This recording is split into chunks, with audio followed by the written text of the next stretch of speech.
A lot of people know the book and the movie and they love it. It's like a classic. Everyone at my school who's my age knows Holes, but they just have to keep an open mind because it is on the stage. It's going to be different.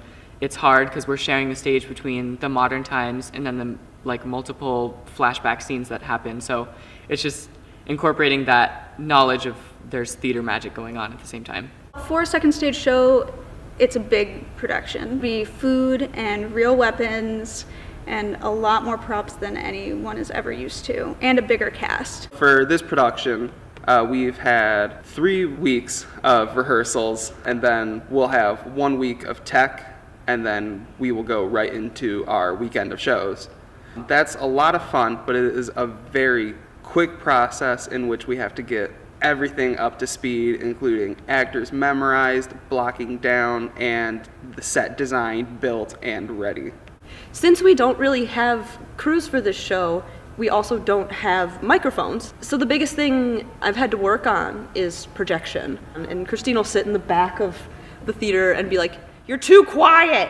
Getting hit in the face with a shovel is definitely a new one. I've been in fight calls before, but even though it's one of the shorter fight calls, it's definitely one of the more dangerous ones. I was a bit nervous going into it. You have to put a lot of faith in the other person, and we've run it so many times. I trust Chris fully, and I think we do a pretty good job of making it look realistic. So I've taken the Trojan Women's set and added new elements, taken some of the elements away. There are no crews for this show. There's not even a crew head. It's just the designers. So I've been doing all the props. I've been lucky enough to have one of the leads come in and help me with quite a few things. There's a lot happening in this show. There are like digging sequences between all the boys at the camp and the flashbacks and when we close our holes and where we enter from. So it's just a lot of memorization. It's just a challenge trying not to do the exact same things that the actor in the movie did to portray the character, because then it's just going to be like you're watching the movie all over again when really you should be making the character your own. I think the biggest thing I would say to someone who's looking at going into theater, throw yourself out there, because I walked into the audition process with 1 minute left.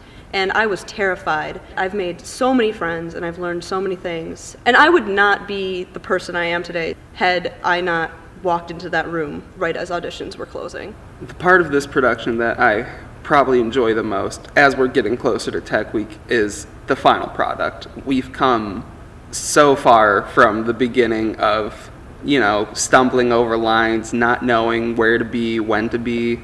It sounds cheesy, but it means a lot. Just seeing the progress everybody has made. It's just amazing what these people can do with that short amount of time.